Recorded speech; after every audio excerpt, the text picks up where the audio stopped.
here. Baby. Don't bite your lip. You're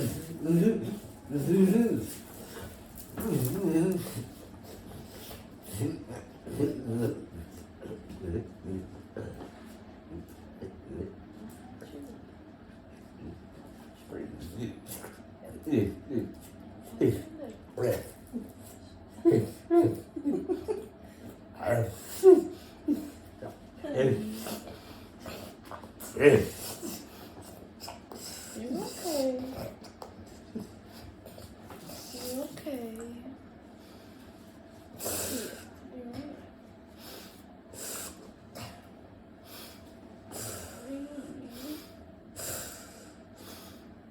Don't spit on me. Third one today.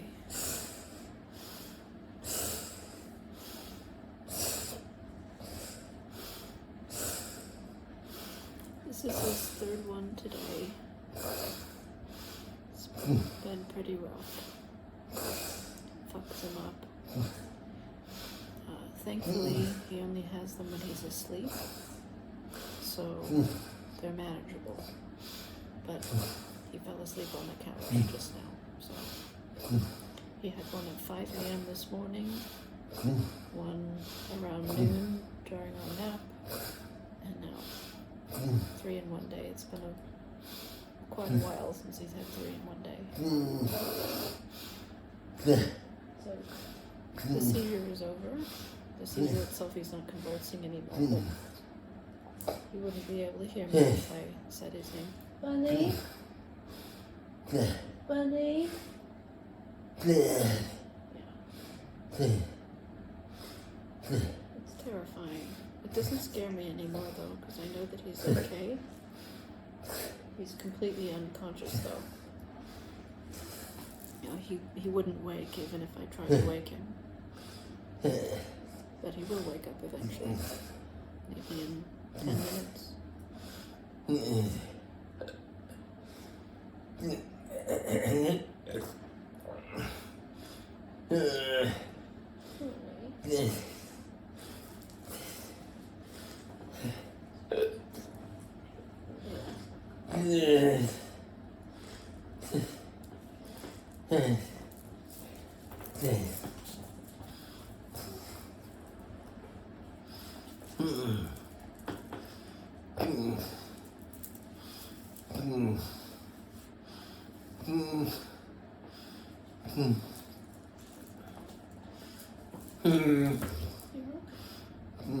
At least he didn't bite his lip. Usually he bites his lip. Yeah. Yeah, it's a lot, isn't it?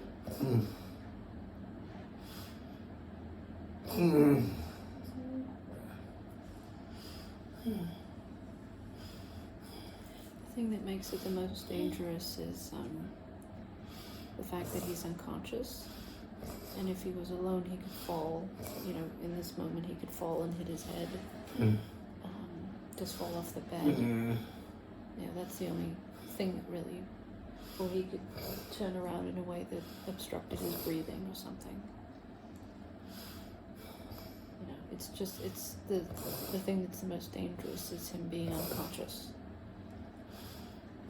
So in this moment, like if he had his head in the pillow, he wouldn't know that.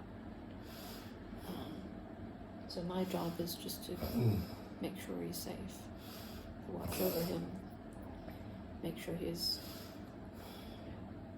airway is clear of, so he can breathe.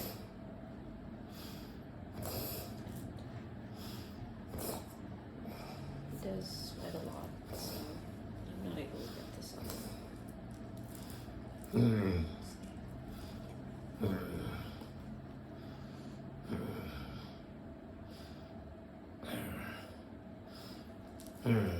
There was one time in Nashville when, like over a year ago, a year and a half ago now, that he had one. He said he wasn't feeling well, and he went into the bedroom while I was working, and the house was big enough in which I couldn't hear him, and he has had a seizure and fell.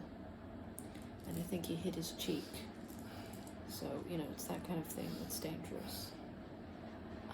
And there was a time in Tulum, about 6 months ago, where he got his arm stuck in between the bed and the desk beside the bed, and I can't lift him. He's basically a dead weight right now. So, you know, I can make sure that he's safe. I can turn him over and move him in that way, but I can't lift him.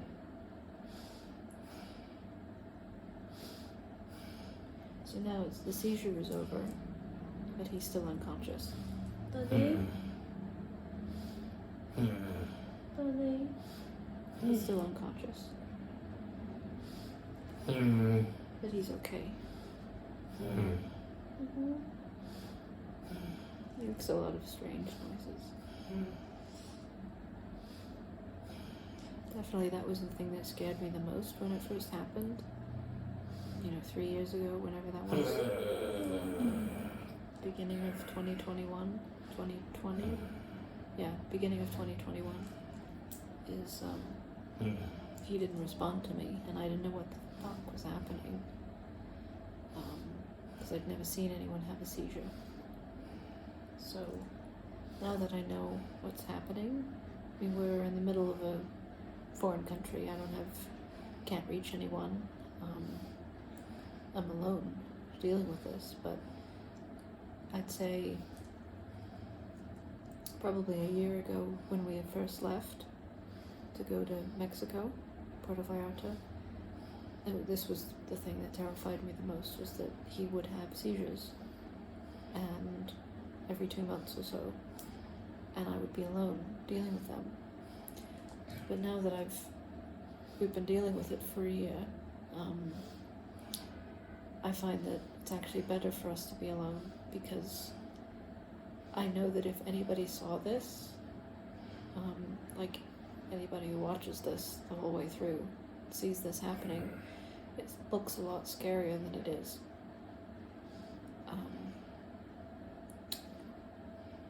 So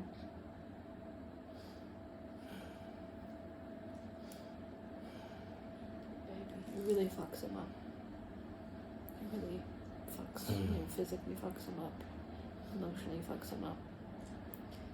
So, but he'll be okay in a few days. I love him so much. I'm so grateful that I can be here with him, watch over him. Because if he didn't know this was happening, then if I wasn't here, he wouldn't know. Because he has no idea what's going on.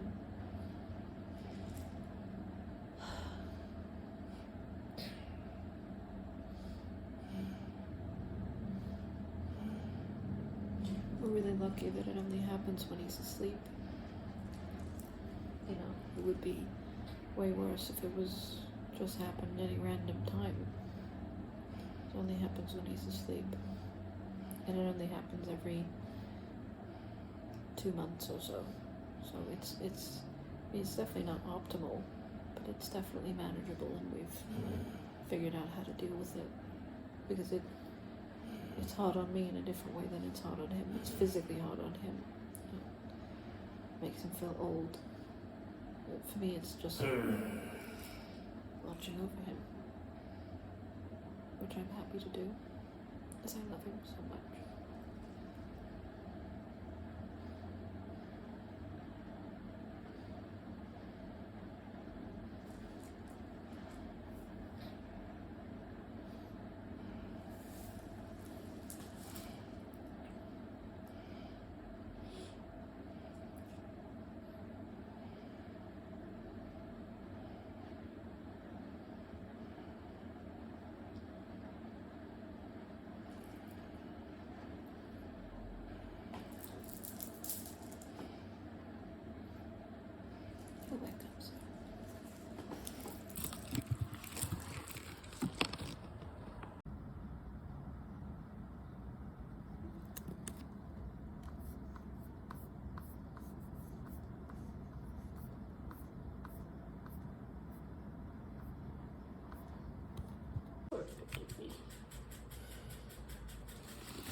he doing badly?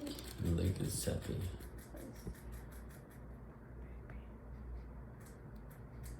How are you doing?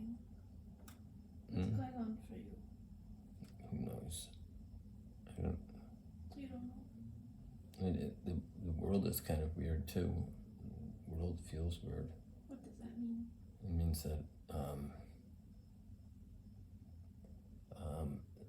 there's kind of a deja vu feeling about everything.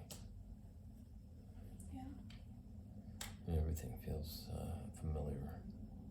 Do you know you always feel that way? Yeah, but I didn't expect it.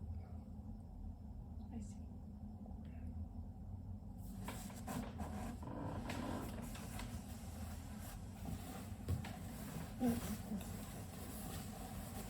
So, You're not on the camera. am I not?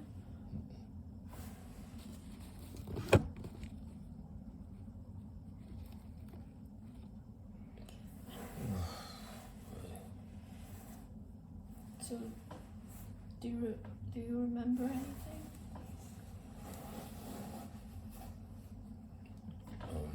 That's what I remember. What? Deja vu. The world looks really strange to me because it looks very familiar, I guess, but strange. And that it's hard to explain, really. Are you aware that this kind of thing happens every time? Yeah.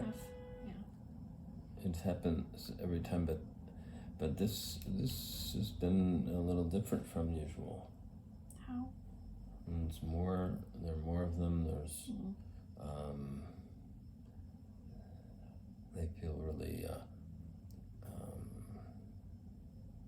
tumultuous, more tumultuous than usual. No. Yeah. Are you afraid of going to sleep?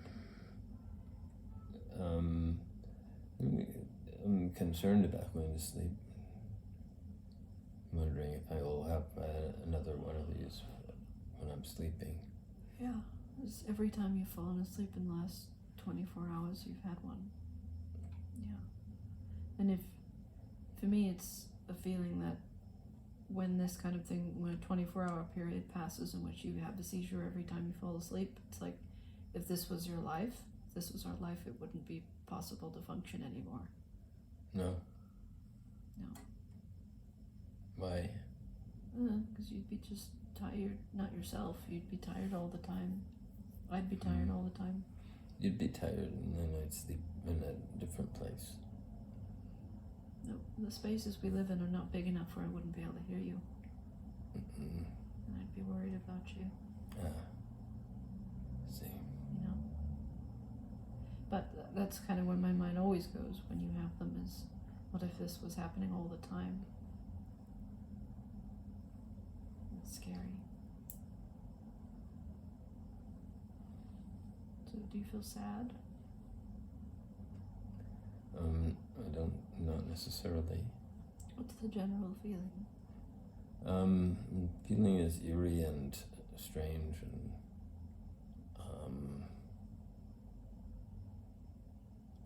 out of eerie, strange. Things are familiar and they're not. That kind of stuff. Scary? Is it scary? I can't say it's necessarily scary, sweetie. It's just what it is. I think scary is something a little bit more problematic, and this doesn't seem that problematic in a certain way, but it is a large mental state of mind. It's a lot of feelings. So we'll see. Do you feel okay with it being the way it is?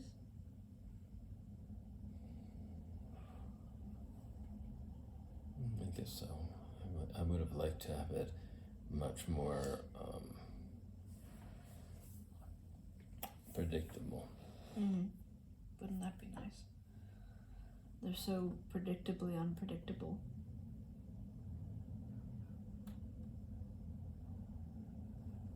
There's an experience of like 2 months go by and we go, oh no, they won't ever happen again, and then it like knocks you over the head with 4 in one day. It's almost like making up for it. It's like, oops, sorry, you didn't have so many seizures recently, I'll just give you 4 or 5 in one day.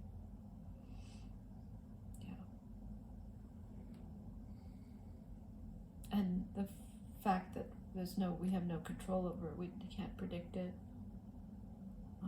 Do you remember anything when it's happening? I feel like I have a certain type of memory. There are some kind of visions that are happening to me. Visions. When I was sitting there just now, I was having memory of these visions I had while I was sleeping. Really? And they're very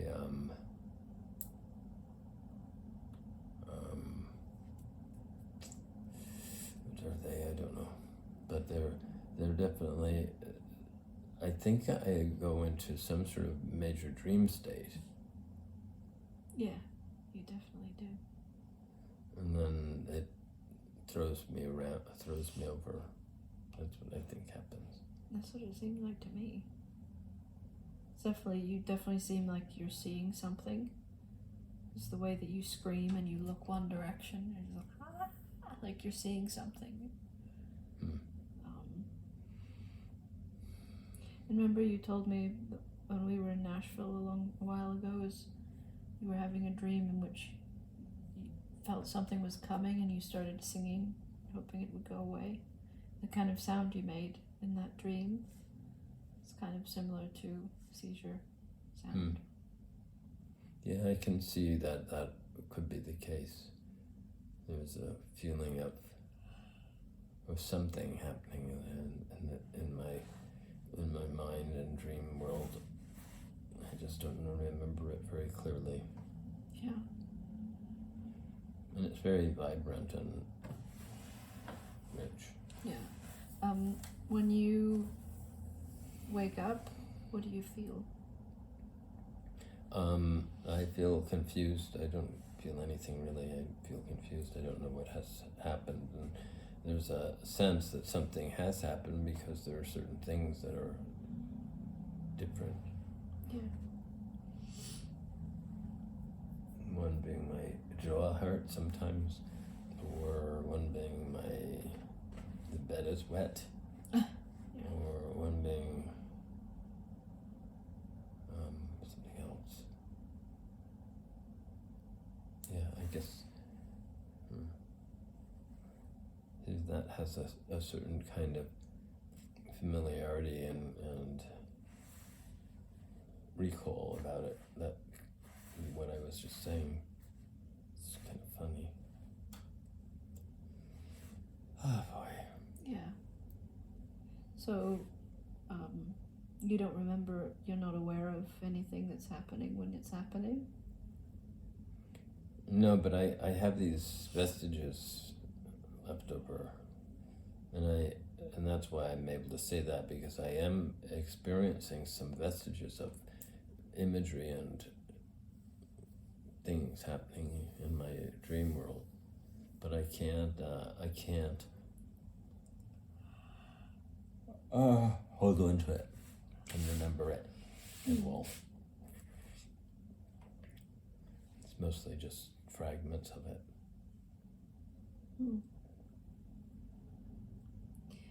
So you feel eerie, mostly? I feel eerie, not as necessarily with the dreams, but after, I think that everything starts blending together a bit. What do you mean? The dream and the reality start blending together somewhat. Ah, interesting. I think so. How did you feel yesterday in comparison to today? I feel more eerie today. More eerie. Not as tired? As yesterday? Yeah. Yeah. I don't remember so well You were very tired yesterday. Really? Yeah. Mm-hmm. Did you feel that eeriness? No, Yesterday? not the same way. It was different. Do you feel like a episodes kind of thing coming on? Maybe. Yeah. What do you think this whole thing means for you? What is it about for you? Do you have any kind of understanding of it, what it means for you? But I do consider it a blessing because when it really fits in and works, it's very stimulating. How? It gives me a really interesting and very vibrant perspective of life in ways that normally are not there. Mm-hmm. You mean with the episodes and the afterglow thing that happens? All that stuff. Would you say the seizures and all the pain and the soreness you go through and the eeriness is worth it for that?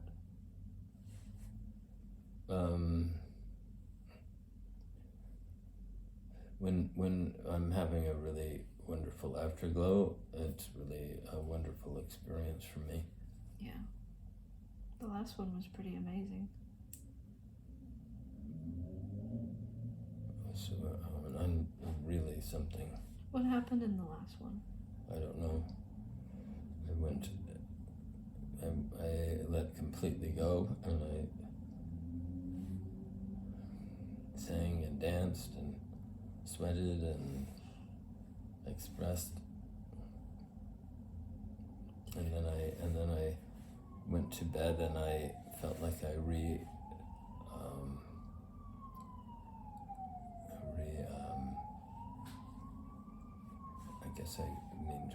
recorporealized myself. I brought my body back to my whole psyche back together from somewhere, and it felt very resurrecting. It seemed to go with the playing. Everything seemed to fit together very well.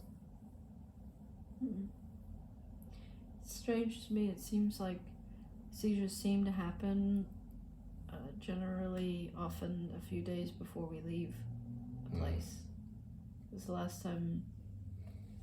I don't think that has any significance, but it feels to me like last time you had it was in Madrid, and a few days later we left for Avila, and then we were in southern France, and you were like going into afterglow on the bus trip to France, saying how everything was familiar and you recognized everything on the bus ride. Yep. It's interesting. Yeah. I mean, you're definitely having quite a trip with traveling while having these things happen. How does that feel to be? It's just traveling. It's just part of it? Yeah. Do you feel like you adjusted to that and you feel okay with it? No, I just had it once. It's adjusted a lot. There's not a lot of times that it's happened. What do you mean? You mean since we've been to Europe? I don't remember having it happen in Mexico. You had several times. In traveling? Yeah, you started going into afterglow when we were getting on the ferry to go to Cozumel. I don't remember that. You had a couple of seizures when we were in Tulum a few days before we left, maybe 2 days before we left. And you had a seizure in Puerto Vallarta. Yeah, you had them a few times in Mexico. And you had 3 in a day in Mexico City that was really terrifying for me. You remember that? Yeah, I don't remember, but I do remember it as an occurrence. I don't remember experiencing it though. Yeah. It was alright. You have Mexico City was alright. There were certain things in it that were very pleasant, like the Indian restaurant. Yeah, I've been thinking back to all the places we've been in the last year since we started traveling again. It's pretty crazy. And one of the things I was the most afraid about was you having seizures wherever we went. And you have, and we've managed it fine. It's pretty amazing what you can get used to. I haven't, it's not all the time, it's just sometimes. Yeah. But it really knocks you out when you have them 4 in a row. Knocks me out too.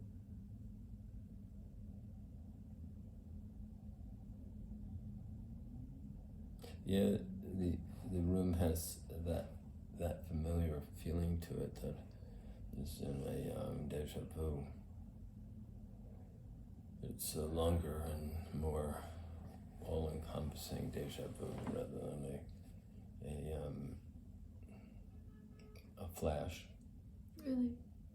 You like a feeling like you've been here before and you recognize it? Yeah, that kind of feeling, but it's more the familiarity of it all.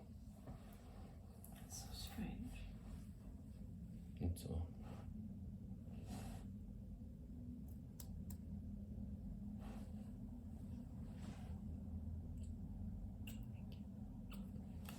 Anything else you want to say? No. So let's see. The boy and the girl slept most of the day. What? And how is the boy? Aching like crazy. Oh, my poor sweetie. Is he tripping out? His legs hurt a lot. Yeah. His legs look nice though. They're pretty nice. Sorry, precious. But he's alive. And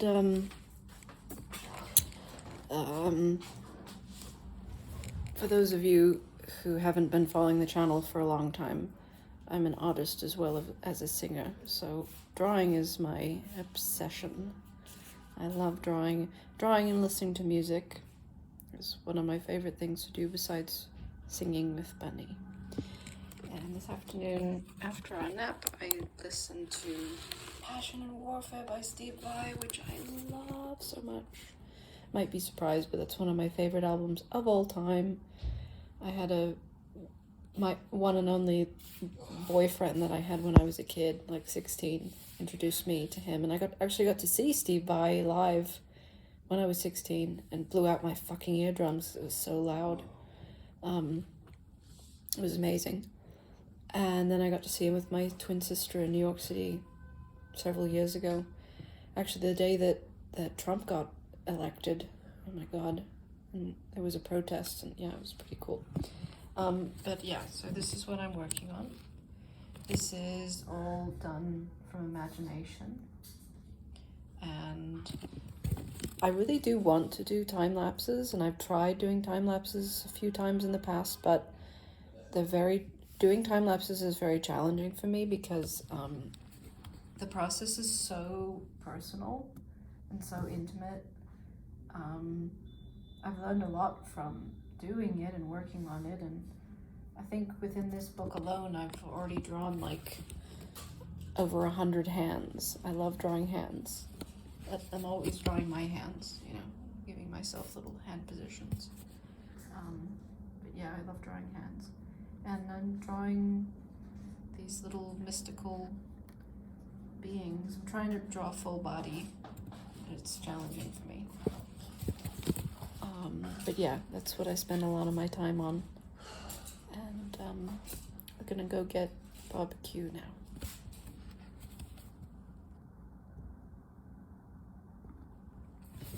We're leaving Bucharest, Romania for Plovdiv on Friday. Just in like 3 days. It's trippy. We're gonna pack up everything we own and take a plane and go somewhere completely different. That's our life now. What's happening for you? Recognize everybody. Recognizing everybody. What does that mean? Everybody's familiar. It's like I don't know. It's strange. Very strange. Yeah, it's very strange.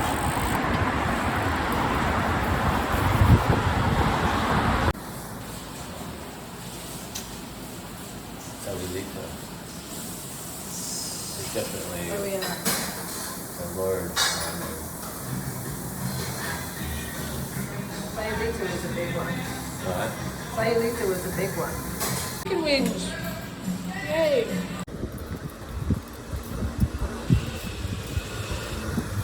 There's a breeze. It's finally cooling down. It's been like 100 degrees for a week. Kind. A few more days here till we leave. I don't even know what that means to you. Sometimes Sunny Boy is very shy. Sometimes. Sometimes Sunny Boy doesn't. Whoa. Sometimes Sunny Boy is very pretty, glistening through the clouds, though. The spaceship's landing. Yep. It's gonna land soon.